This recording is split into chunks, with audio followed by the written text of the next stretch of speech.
Quer fazer sua doação para ajudar as vítimas das enchentes, mas não sabe como? Consulte a Defesa Civil através do 199 e informe-se sobre pontos de coleta e itens necessários. Toda solidariedade é bem-vinda.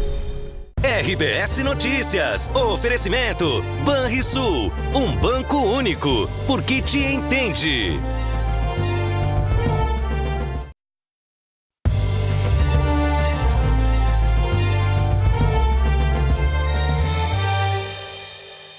O RBS Notícias de hoje terá duas edições, esta e outra logo após a novela. A chuva que já provocou pelo menos 100 mortes volta ao Rio Grande do Sul e traz mais angústia e preocupação. O Vale do Taquari está em alerta. No meio da tarde, alguns moradores de Roca Salles foram orientados a deixar as casas. A água, que inunda parte do estado, como em Porto Alegre e região metropolitana, baixou muito pouco. A Prefeitura da capital suspendeu os trabalhos de resgate por causa da chuva. Com o abastecimento de água potável comprometido, os hospitais estão restringindo os serviços. No sul do estado, o nível da água sobe e invade ruas de cidades como São Lourenço do Sul, Pelotas e Rio Grande. Mesmo com a Defesa Civil Municipal suspendendo os trabalhos de resgate, voluntários seguem no bairro Menino Deus, em Porto Alegre, à procura de pessoas ilhadas. A Maria Eduarda Eli está acompanhando. Nada da água baixar por aí, Maria Eduarda. Boa noite. Infelizmente não, Eloy. Boa noite para você, para a Daniela e para todos que nos acompanham. O relato, inclusive, dos moradores é que em alguns pontos essa água vem subindo ao longo dos dias. A gente está nesse momento no topo de um prédio aqui bem na Avenida Ipiranga com a Getúlio Vargas. E o trabalho de resgate aqui, ele não para. A gente consegue mostrar para vocês porque ele está acontecendo logo aqui embaixo. São diversas embarcações que saem a todo momento para conseguir retirar, então, esses moradores que estão ilhados aqui no bairro Menino Deus. Como que o trabalho está funcionando aqui nesse local? Eles montaram um ponto de triagem e é possível que as pessoas venham até esse ponto e avisem sobre familiares e amigos que ainda estão nos seus prédios, nas suas casas, aqui no bairro Menino Deus e que precisam desses resgates. As pessoas, então, informam os nomes desses moradores, o endereço e também quantas pessoas são. E os barcos saem de forma coordenada para esse endereço. Depois disso, então, os moradores voltam aqui para esse ponto, eles conseguem encontrar familiares ou amigos ou então são encaminhados para um dos mais de 100 abrigos montados aqui em Porto Alegre. A gente consegue ver que nesse momento já está começando a ficar mais escuro, algumas luzes estão auxiliando nesse trabalho lá embaixo e há justamente essa preocupação, né? Porque quanto mais escurece, mais difícil fica esse trabalho. Hoje à tarde choveu forte, com bastante vento. A gente tem inclusive algumas imagens do trabalho aqui durante a tarde, porque mesmo com a chuva forte, esse trabalho ele não parou em nenhum minuto. E a informação aqui dos voluntários e também das forças especiais que estão atuando nesse local é de que ele vai seguir mesmo durante a noite e durante a madrugada. Eu conversei com um dos responsáveis por essa organização sobre esse trabalho. Vamos conferir. A gente fez um processo que todos os barcos e tripulação eles estão sendo cadastrados. Então a pessoa chega, informa o endereço, quantas pessoas tem e se tem algum pet e aguarda fora da área de resgate. Então os barcos eles são numerados e cadastrados, eles vêm, recebem o endereço e a demanda, vão até lá e voltam. Quando eles chegam, a gente informa o familiar da chegada do seu parente ou do seu pet. Então as pessoas que têm ainda gente ali podem vir aqui, passar para a gente o endereço e o local e o nosso barco vão indo fazer o resgate. O trabalho, então, de resgate ele vai continuar durante a noite, durante a madrugada. E vou aproveitar que a gente está no topo desse prédio, então, para compartilhar mais uma vez a imagem da Getúlio Vargas nesse momento. Praticamente toda ela está tomada pela água. Aqui ao lado a gente consegue ver também a rua 17 de junho. Lá alguns prédios onde a água também já entrou no primeiro andar, no andar das garagens. E a gente só vê água. Por esse ponto aqui, boa parte das ruas do bairro Menino Deus se transformaram em um grande rio.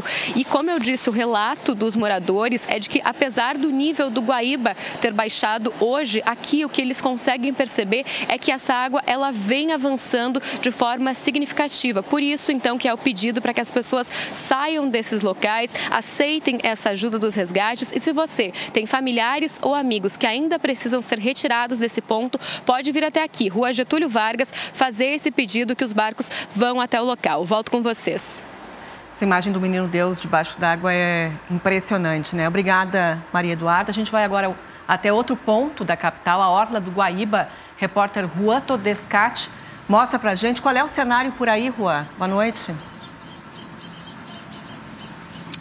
Oi, uma boa noite para você, boa noite a quem acompanha a gente aqui no RBS Notícias. Olha, o cenário também de tristeza por aqui. Nós estamos na parte nova da Orla do Guaíba e continua, é claro, bastante alagado esse ponto aqui da Orla. A gente percebe principalmente pela referência das quadras aqui, o nível que a água do Guaíba ainda está nesse ponto. Ainda há pouco nós tivemos na região do gasômetro ali, existe uma movimentação de voluntários, mas por conta da chuva que caía e também dos raios, havia bastante raios no fim da tarde, as buscas ali, o resgate dessas pessoas acabaram diminuindo de intensidade, digamos assim. Ainda existem embarcações do outro lado, mas elas estão diminuindo essa frequência dessa travessia por conta do temporal que caiu no fim da tarde de hoje. Conversamos inclusive com alguns voluntários que utilizavam motos aquáticas para fazer esse trabalho de resgate, que foram orientados pelos socorristas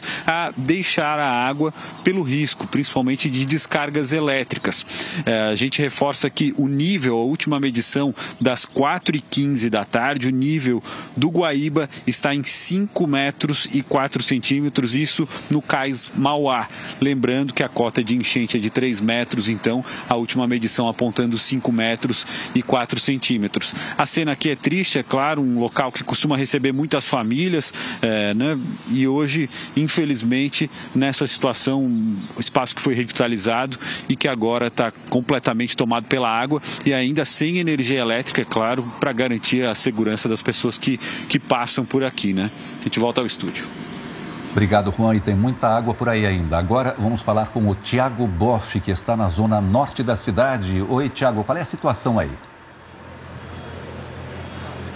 Oi, Eloy, muito alagamento ainda aqui na zona norte de Porto Alegre, no bairro São João. A gente está embaixo do viaduto José Eduardo Utzik, que fica bem na Avenida Cairu, embaixo da terceira perimetral.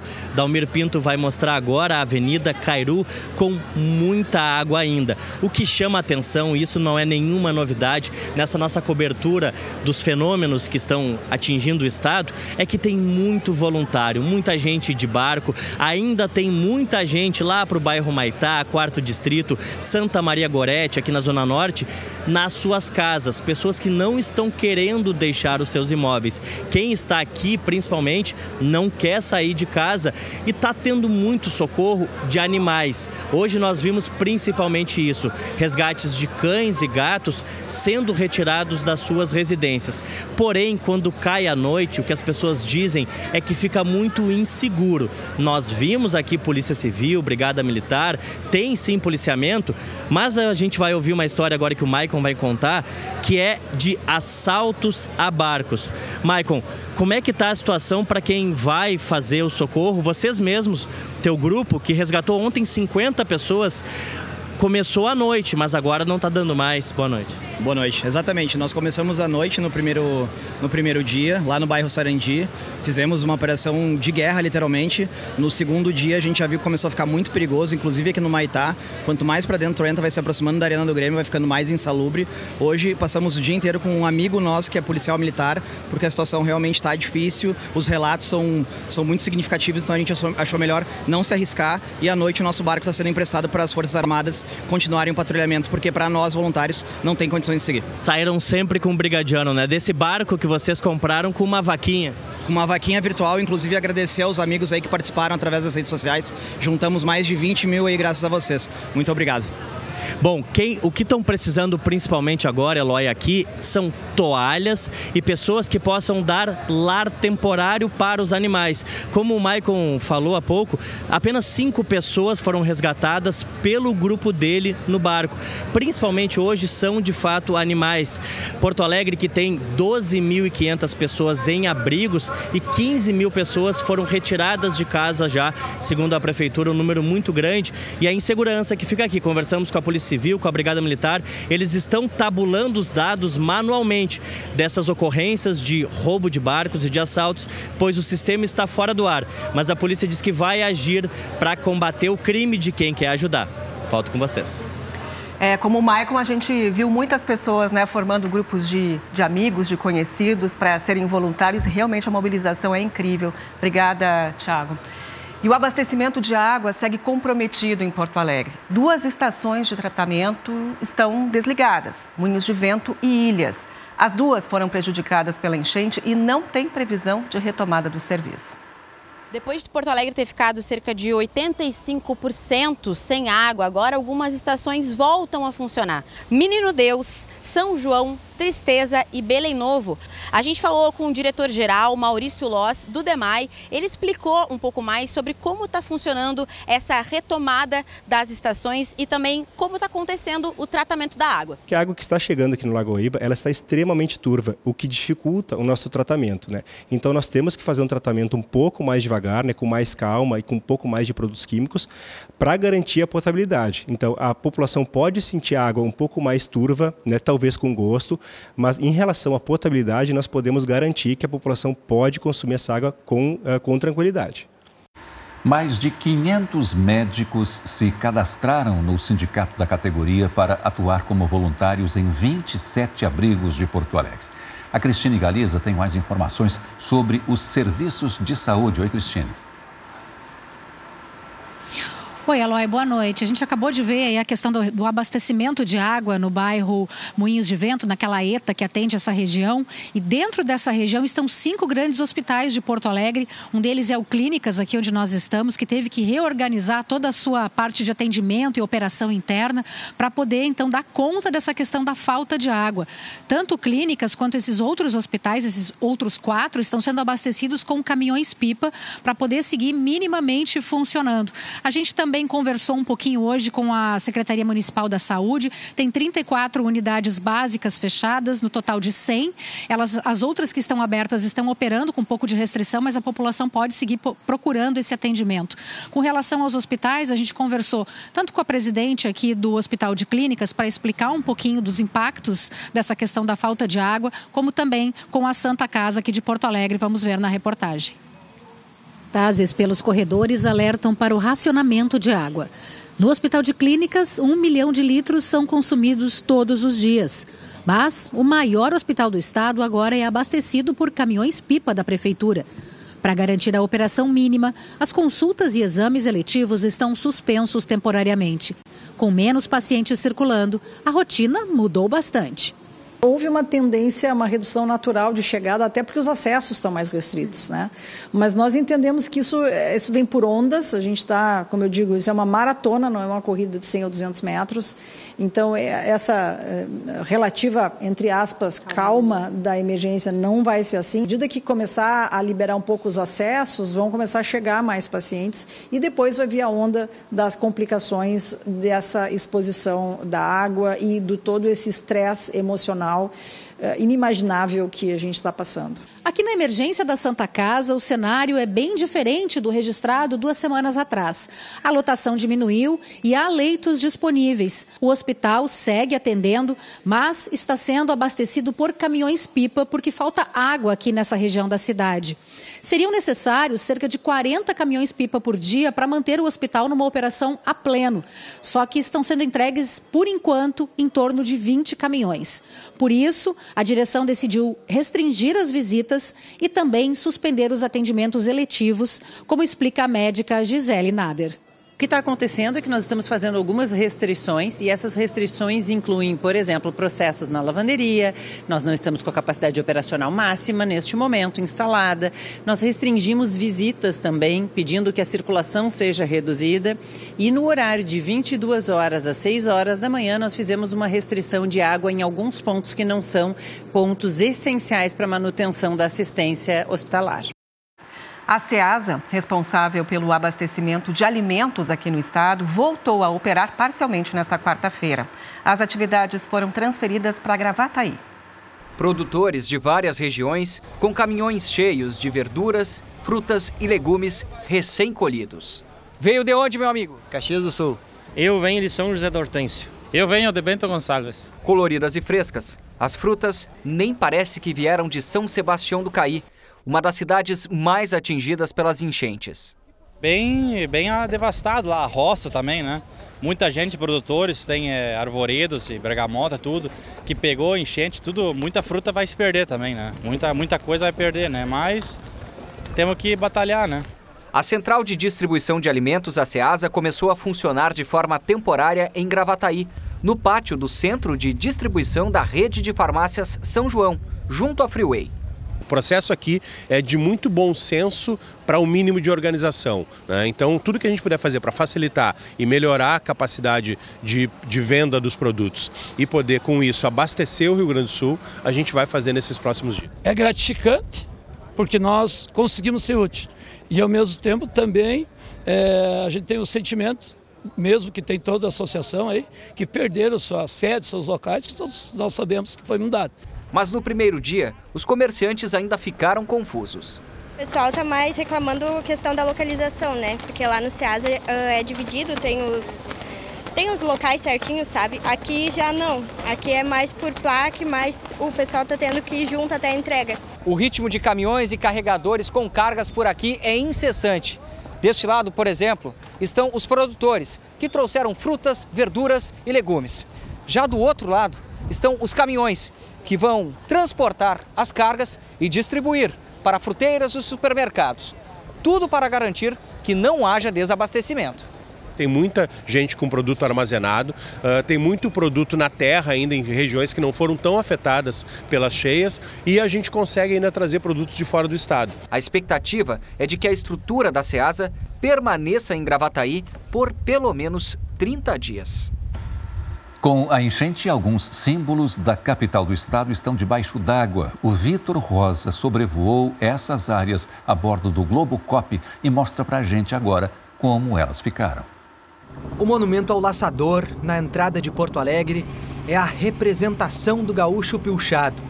O patrimônio histórico da capital gaúcha, hoje, está ilhado.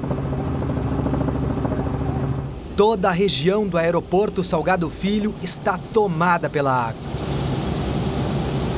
Os carros das locadoras não servem mais. Na Arena do Grêmio, o gramado parece uma piscina. O Beira-Rio, ao lado do Guaíba, também está ilhado. O tempo fechado impediu a aproximação do helicóptero. O Centro Administrativo Fernando Ferrari, sede de boa parte das secretarias do governo do estado, hoje está isolado. A histórica Ponte de Pedra no Largo dos Açorianos, com 170 anos, não liga mais áreas secas. Aqui do alto, o drama que a gente ouviu das pessoas lá embaixo ganha a dimensão de uma tragédia coletiva. E a gente consegue perceber que ainda há muito trabalho a ser feito. Além das pessoas ilhadas, são incontáveis os cães e gatos sobre os telhados, atordoados, esperando por resgate. Em Canoas, voluntários tentam retirar os cães dos telhados. Esse homem escala até o segundo andar de uma casa e consegue, com uma coberta, abraçar o cão. Mas nem todos querem abandonar a casa. Este fugiu do resgate. Os voluntários deixaram comida e água.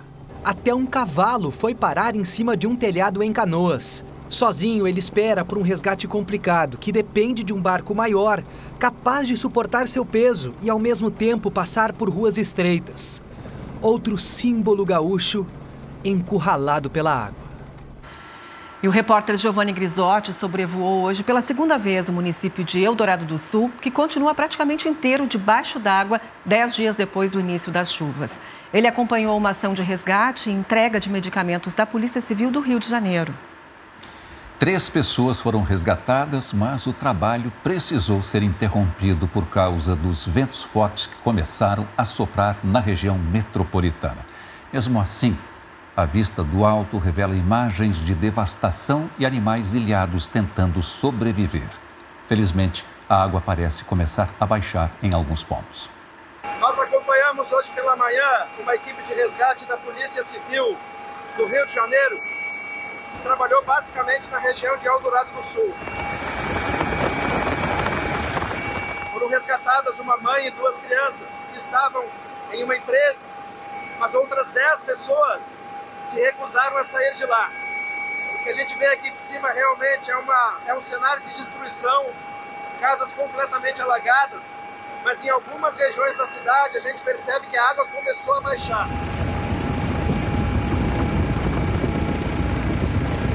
Animais mortos também dá para ver aqui de cima.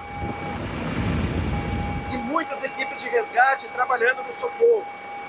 Ainda se percebe pessoas no alto das casas, elas também não querem sair das suas residências, esperando certamente a água baixar.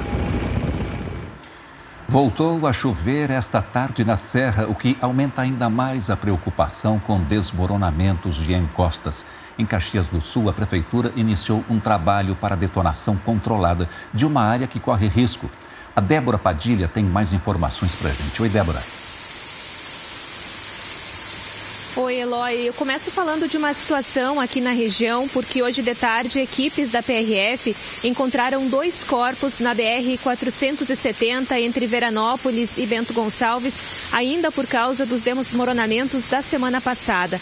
Agora eu falo ao vivo aqui de um abrigo em Caxias do Sul, que está recebendo famílias que especialmente tiveram que sair da região de Galópolis. É uma área que o solo ainda está se movimentando, 7 pessoas morreram e uma está desaparecida.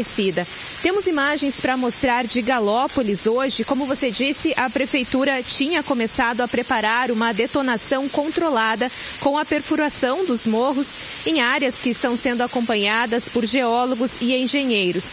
Seriam usados dinamites. Essa detonação era justamente para evitar novos danos por causa das chuvas, mas a detonação controlada precisou ser cancelada porque as equipes encontraram bolsões de ar no solo que prejudicariam os trabalhos. Agora, então, serão usadas máquinas para tentar estabilizar.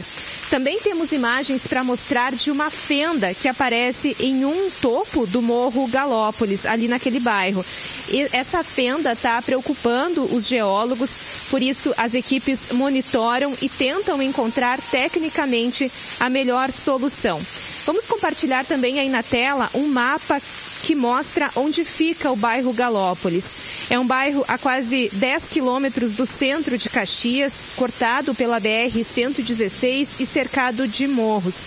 É uma área que tem desmoronamentos desde a semana passada. Mais da metade do bairro está fora de casa. São mais de 200 famílias que tiveram que sair.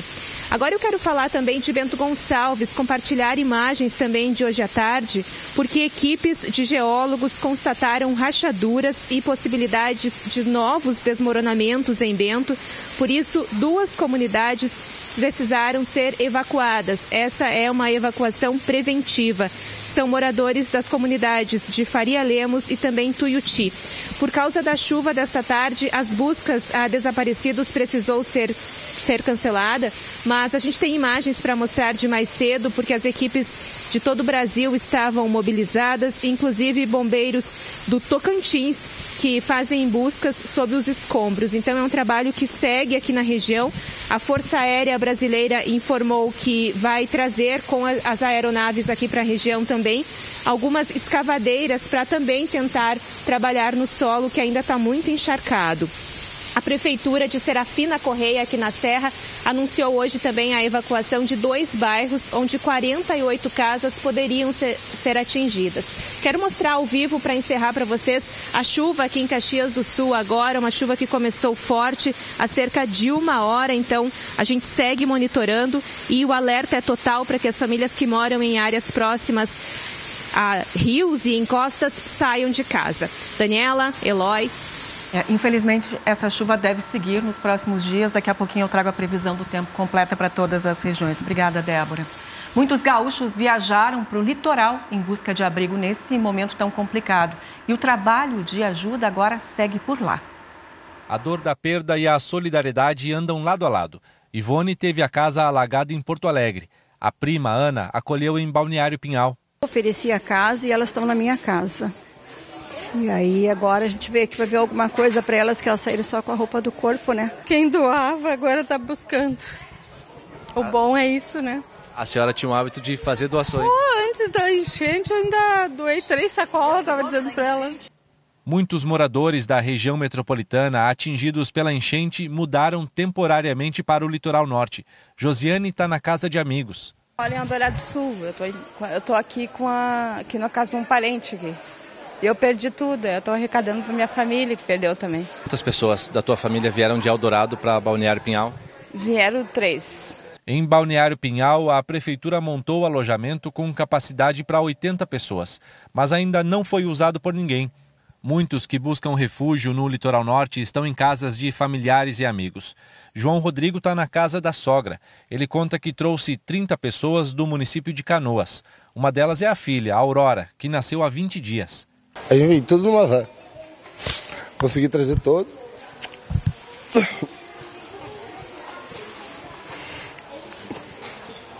É difícil. Mas estamos bem, graças a Deus aqui, né? A prefeitura doa roupas e alimentos não perecíveis. São 2 pontos de entrega e distribuição, um deles na prefeitura. As praias estão mais movimentadas, mas ninguém veio a passeio. Aqui em Cidreira, a prefeitura montou um ponto de apoio às vítimas da enchente na sede da Associação dos Sargentos, Subtenentes e Tenentes da Brigada Militar. É um trabalho do município com dezenas de voluntários. Aqui nesta sala, algumas pessoas fazem a triagem de peças de roupas que vieram de doações. A separação por tamanhos facilita o trabalho, agiliza o momento da entrega. É uma questão de solidariedade com o povo gaúcho que está passando um momento muito ruim, né? Difícil. E aí acho que cada cidadão de sã consciência tem que dar o seu melhor para amenizar o problema das pessoas.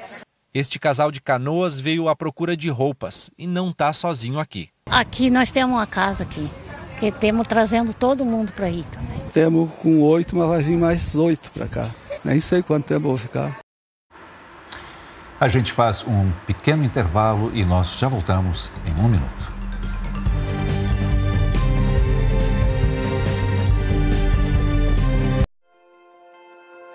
O nosso estado é de solidariedade. Doe para quem perdeu tudo. Pix 92958-800-1000 invertido 38. Acesse o site e saiba mais. Uma campanha da Defesa Civil, Governo do Rio Grande do Sul.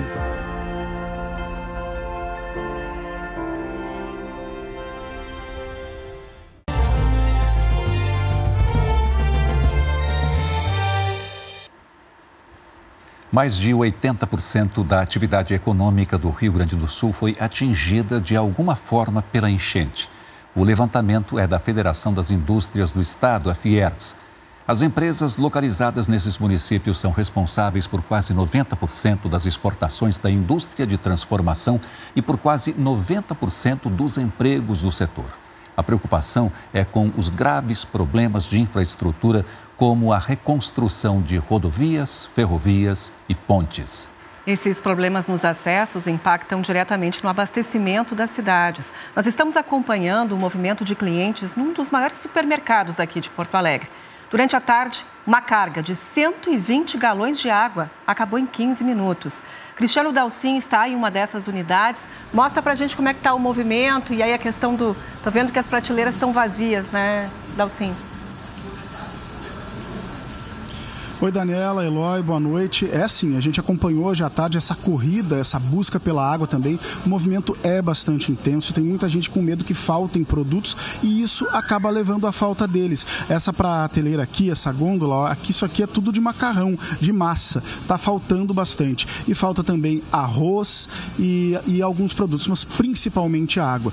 Quando chega a água, a gente fez imagens hoje à tarde, é uma correria muito louca. As pessoas levando até mesmo água com gás, que é o que tem, porque em casa elas não têm água, então serve a água com gás. A gente mostrou muita gente e vai muito rápido. Como eu disse, 120 garrafas, isso aí de 6 litros, cada cliente pode levar apenas uma e isso foi em apenas 15 minutos. A rede Zafari, que é onde a gente está, diz que está enfrentando essa interrupção de reposição de itens em decorrência da obstrução logística e pela demanda alta no consumo. No entanto, a grande maioria dos produtos em falta possui itens semelhantes, substitutivos, dentro das próprias lojas. Especialmente sobre a possibilidade da água, a empresa já está racionando a venda de unidades para compra, porém a demanda é maior do que a disponibilidade do estoque no momento. No entanto, a empresa reforça que o produto está sendo recebido na central de distribuição. Essa aqui chegou agora há pouco. Olha ali, ó. É importante a gente mostrar que a água, ela nem segue para as gôndolas, ela nem segue para os locais que costumam ficar para os clientes pegarem. Aqui os funcionários vão tirando elas, tiram os plásticos e daí o cliente chega e já leva para casa, mas é um por cliente. Essa aqui até não está com tanta pressa. Aquela lá a gente contou, foram em 15 minutos, mas aqui ó, a cliente pergunta, é só um por cliente que pode levar.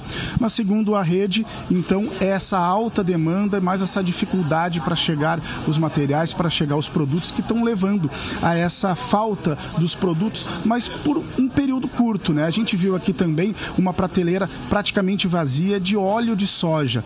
Vazia, vazia, vazia. Em poucos minutos, ela já foi reposta. Ou seja, às vezes a pessoa chega no supermercado, aquele item não tem, mas logo ele já pode ter. Talvez uma compra mais demorada possa resolver isso. A questão da água que a gente viu aqui, olha ali, o cliente está levando mais uma e daqui a pouquinho já não tem mais. Daniela, Eloy.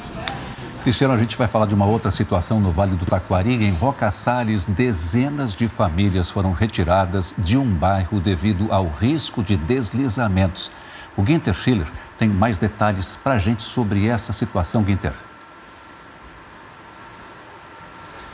Oi, Eloy, boa noite para ti e para todos que nos acompanham. Pois é, com a previsão de chuva para hoje, né, que se confirmou, choveu durante o dia de hoje aqui e também nos próximos dias, a Defesa Civil e também a Polícia Científica do Estado de Santa Catarina fizeram a remoção de 50 famílias em um bairro aqui em Roca Salles, porque existe a possibilidade de novos deslizamentos de terra.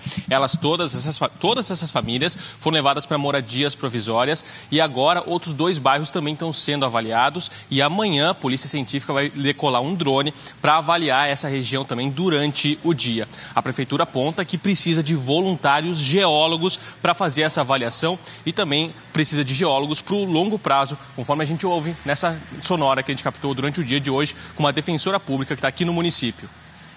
A nossa maior preocupação agora é que haja um estudo sério, principalmente pelos geólogos das universidades, para saber aonde essas casas podem ser construídas, onde o solo aguenta essas pessoas e o que pode ou não ser ocupado, porque nós não podemos mais enfrentar esse tipo de situação e nem deixar mais as pessoas ir para esses locais que são perigosos, o que infelizmente muitas vezes o poder público não consegue controlar. E nós temos aqui também uma situação de muitas pessoas que ainda estão no interior, em áreas de difícil acesso. Dessa forma, a Prefeitura também busca alguns voluntários que sejam motoristas de jipes e motos, que essas pessoas estão levando alimentos até quem mora na região do interior e tem o acesso ainda bastante difícil pela queda de barreira. Inclusive, durante o dia de hoje, pelo menos 12 pessoas foram resgatadas no interior de Roca Salles e vieram até aqui o município de helicóptero, porque estavam em um local de difícil acesso. E ainda existe busca por pessoas que estão desaparecidas. Uma equipe de bombeiros do Mato Grosso chegou até aqui e fez essa busca, junto com os bombeiros também de Passo Fundo, que estão desde ontem aqui em Roca Salles. E o município recebe também muitos donativos e muita coisa que chega aqui vem de toda a região norte do estado. E lá em Passo Fundo, na Manitowoc, que é uma antiga empresa que fica na RS 324, e na RS 324, como eu ia dizendo, lá fica a Manitowoc, onde é um ponto para fazer a entrega de donativos e também para que algumas pessoas, para que todas as pessoas, na verdade, né, se voluntariem e trabalhem lá fazendo essa organização dos donativos que cheguem até aqui, como essa pilha de roupas que agora vai ser utilizada para as pessoas que perderam praticamente tudo e esse frio que se aproxima nos próximos dias. Essas roupas que chegaram aqui vão ajudar todo mundo, assim como todos os outros donativos que já vieram de todo o estado e do Brasil. Volto com vocês. Claro, ajudam muito. Obrigada, Guinter. E em Estrela, também no Vale do Taquari, pelo menos 10 mil pessoas estão fora de casa. A notícia que traz um certo alívio hoje é a volta da energia elétrica. E agora a cidade está tentando se reorganizar, como nos mostra o Alexandre Paz, que está lá no município. Boa noite, Alexandre. Boa noite, Dani. Boa noite, Eloy, e para todos os amigos que nos acompanham no RBS Notícias. Nós estamos bem no centro da cidade, onde é um espaço que faz parte dos 20% que seguem sem eletricidade. Eu estou bem no meio de uma rua no centro do município, onde dá para ver bastante destruição, com poste caído, entulho reunido e casa desmoronada. É tanto lixo que a prefeitura estima que devam ser recolhidos por toda a cidade 50 mil quilos de entulhos. O hospital de campanha do município foi montado pelo Exército para substituir o hospital, porque nesse momento o hospital está fechado. As aulas estão canceladas até a próxima segunda-feira. No município, 10 mil pessoas seguem fora de suas casas. 700 delas estão espalhadas em pelo menos 6 abrigos aqui de Estrela. O bairro mais afetado é o Marmite. Por lá, viviam cerca de 2 mil pessoas em 800 casas. Nesse local, não sobrou rigorosamente nada. Se a luz voltou em 80% da cidade, diferente do ponto de onde nós estamos, a água também voltou, porém ela não chega na casa dos moradores porque os canos estão completamente obstruídos por sujeira. Por isso, falta água. Então a prefeitura, nesse momento, tem 3 pontos onde está colocando caminhões-pipa para que esses moradores possam pegar água. Esses locais estão montados na Frederico Sulzbach, número 626, também na Geraldo Pereira, número 1810, no bairro Auxiliadora, e também no Centro Comunitário Cristo Rei, no bairro Cristo Rei. A prefeitura só pede que as pessoas que vão lá buscar essa água levem seus recipientes. Volto para o estúdio com vocês. Alexandre, a gente vai agora para a Zona Sul de Porto Alegre, onde o Fernando Becker acompanhou o dilema de alguns moradores que resolveram permanecer em suas casas no bairro Ponta Grossa. Boa noite, Eloy. Boa noite a todos que nos acompanham neste momento. Eu estou aqui na rua 3941, no bairro Ponta Grossa. Para chegar até aqui, eu precisei pegar a estrada Retiro da Ponta Grossa, que está alagada. A gente contou com o apoio da Defesa Civil, o que dificulta o acesso até aqui. A gente pode perceber alguns moradores que estão aqui. Essa rua aqui tem 40 residências e a maioria, quase a totalidade das famílias, saiu daqui para casas de parentes e algumas famílias foram para a igreja que serve de abrigo aqui. Só que uma família resolveu acampar, montou 3 barracas aqui na rua e essa família está fazendo uma espécie de vigília para que as residências não sejam saqueadas. Eu conversei com alguns moradores, tem uma moradora que mora há 53 anos aqui e ela me disse que foi a primeira vez desde que ela mora aqui que a rua chegou tão perto, chegou na rua aqui. E também tem registro de residências sem luz. Tem casas aqui que estão há 7 dias sem energia elétrica. Eu vou falar com o seu Irmo, que é o dono das barracas, que está acampado aqui. Seu Irmo, você resolveu não sair daqui da região para cuidar das residências, é isso? Com certeza, né? Cuidar os saqueadores. Dá muita... E cuidar das famílias também. Tem pessoas que não têm condição de ficar em casa aí. A gente botou uma barraquinha ali e temos aí. E a sua casa, como é que ficou? Minha casa ficou 20 centímetros lá de água lá. Tá tudo tranquilo. Tá tudo tranquilo, só tá cuidando para que não sejam saqueadas as residências. Tem muita gente, né? O trabalho e coisa aqui, tem que... Então tá bom. Essa é a situação desses moradores aqui no bairro Ponta Grossa, no extremo da Zona Sul de Porto Alegre. Com vocês. Muito obrigada aí pelas informações, Fernando. A gente vai seguir agora indo direto até a região sul do estado. Aumenta a preocupação por lá com o nível da Lagoa dos Patos. São cidades como Pelotas, São Lourenço do Sul, Rio Grande, que estão em grande parte alagadas. A gente vai conversar ao vivo agora com a Luísa Larroca, que está lá em Rio Grande. Mostra pra gente, conta qual é a situação por aí, Luísa. Tem bastante vento também, né? Oi, Dani. Pois é, bastante vento agora, chuva, né, que voltou. Na verdade, a chuva veio e foi embora várias vezes hoje. Nós viemos para cá por volta das 3 horas da tarde. E eu quero mostrar um pouquinho para vocês como que tá a lagoa nesse momento. Aqui nós estamos no centro histórico de Rio Grande e queria contar um pouquinho para vocês como foi. A gente chegou aqui por volta das 3 horas da tarde, foi impressionante, assim. A gente conseguia chegar mais perto lá da lagoa ainda, tinha como fazer esse trajeto, mas logo em seguida a lagoa começou realmente a subir e a gente começou a perceber o quanto que ela começou a tomar conta, né? Automaticamente, aqui atrás de mim vocês conseguem ver, tem o mercado público aqui, né? E a gente foi conversar com o pessoal ali e a maioria, então, desses comerciantes já estava fechando suas lojas. Muita gente levantando o que é possível, né? Geladeira, fogão, freezer, levantando as mesas, as cadeiras, né? Em cima das mesas. Poucas pessoas por ali, poucos clientes ainda fazendo uma refeição ou outra, mas muito poucos mesmo. E depois, o que eles nos contaram é aquilo, né? Vamos embora porque estamos com medo. E esse sentimento de medo foi um sentimento que a gente presenciou muito hoje aqui também. Conversando com as pessoas, porque como nós viemos para cá de tarde, ainda tinha luz, então muita gente vem até aqui porque quer saber como é que está a situação. 1.500 pessoas já estão fora de casa aqui em Rio Grande. Então, pessoas que saíram de suas casas, que estão indo para abrigos. Além de pessoas, claro, né, que estão saindo de casa, indo para casa de parentes, de amigos. Agora, eu tenho uma outra cidade também para falar para vocês, que é São Lourenço do Sul. Em São Lourenço do Sul, a gente tem imagens para mostrar para vocês. Lá a situação também está bastante grave. Hoje o prefeito mais uma vez falou, né, nas redes sociais, pediu para que as pessoas que estejam nessa área de risco saiam desses lugares, porque ele entende que a água vai avançar, inclusive para lugares que nunca tinha ido. Então, aquelas pessoas que estão acostumadas, que acham que estão acostumadas com essa água, chegando perto delas, o pedido da Prefeitura e da Defesa Civil é que eles fiquem em alerta, porque essa água pode chegar ainda mais. Ainda hoje eu volto com mais informações por aqui. Agora eu volto com vocês. Impactante ver essas imagens. São Lourenço do Sul praticamente, né, tomada aí pela água. Obrigada até daqui a pouquinho, Luísa. Hoje ainda tem alerta da Defesa Civil para chuva, para vento forte, queda de granizo até às 8 horas da noite. Mas amanhã a chuva para em boa parte do estado, inclusive lá na metade sul. Onde é que pode chover amanhã? Na Serra, no norte e no noroeste do estado. Não tem previsão de um volume alto de chuva, em torno de 15 milímetros, mas toda a chuva que vem agora é ruim.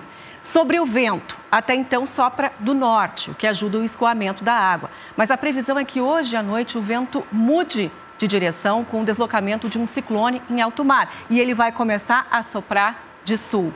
Isso represa as águas tanto do Guaíba quanto da Lagoa dos Patos, dificultando a saída lá em Rio Grande. O mar também fica muito agitado, a gente vê os ventos, né, formam uma barreira.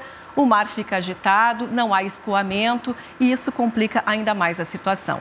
Além disso, a gente vai sentir a temperatura diminuir bastante agora à noite. O dia deve começar com 8 graus em Pelotas, com 7 em Bagé, com 11 em Santa Maria, com 15 graus em Porto Alegre. As temperaturas caem um pouco agora, mas frio mesmo a gente deve ter a partir da terça-feira da semana que vem, com temperaturas abaixo dos 4 graus em muitos pontos e possibilidade de geada. Sobre a chuva, a preocupação maior é a partir de sexta-feira. Esse mapa da Climatempo mostra a previsão dos acumulados de chuva até segunda. Litoral norte, a Serra, o norte do estado em torno de 300 milímetros. Região metropolitana, região dos vales em torno de 200 milímetros. Mas todo o estado está em alerta, mais uma vez, para chuva volumosa.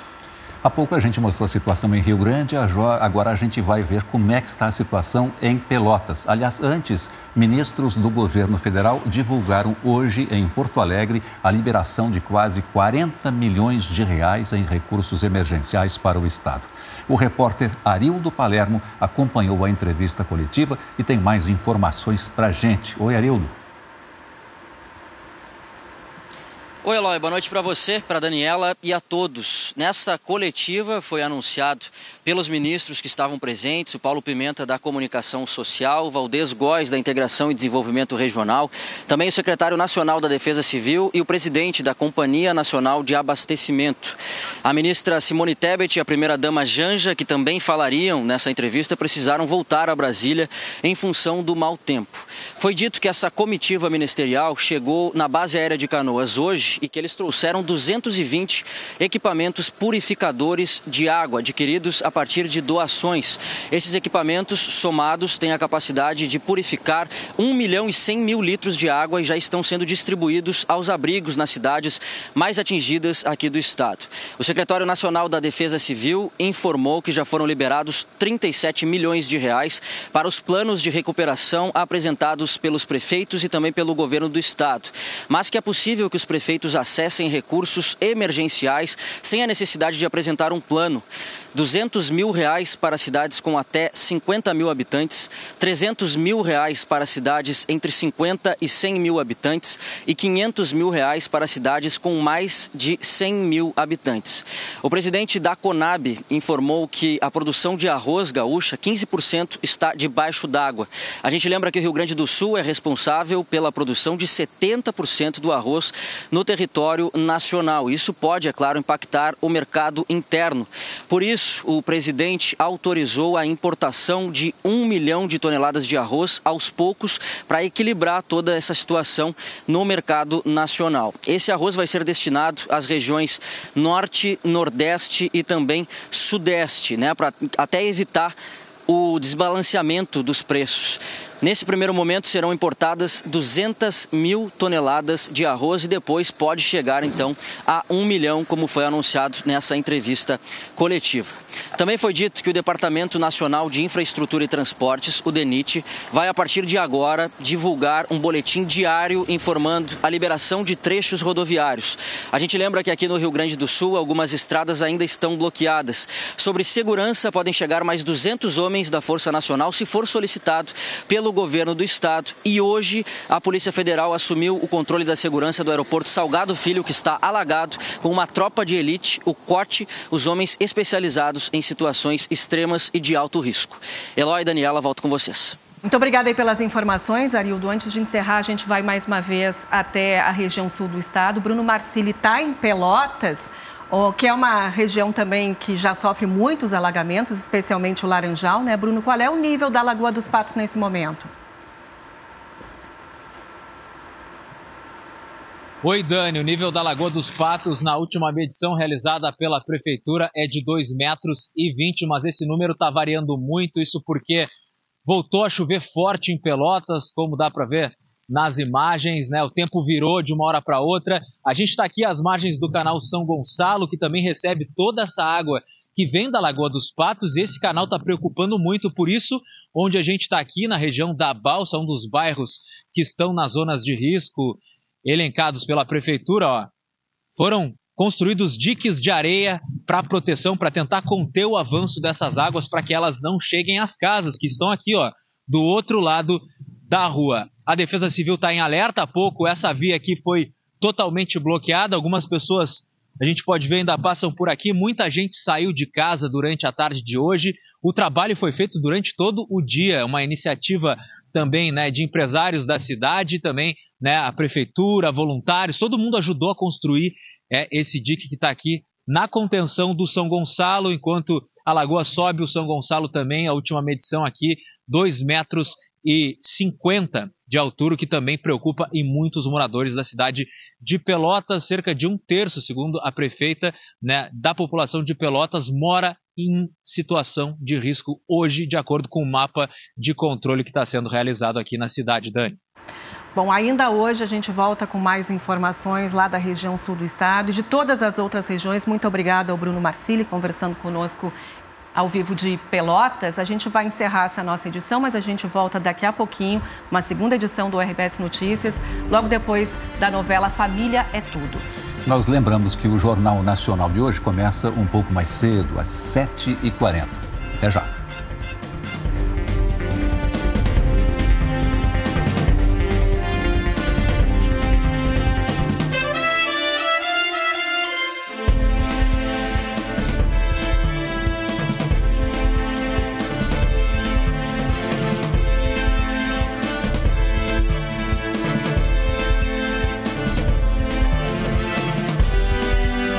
RBS Notícias. Oferecimento Banrisul, um banco único, porque te entende.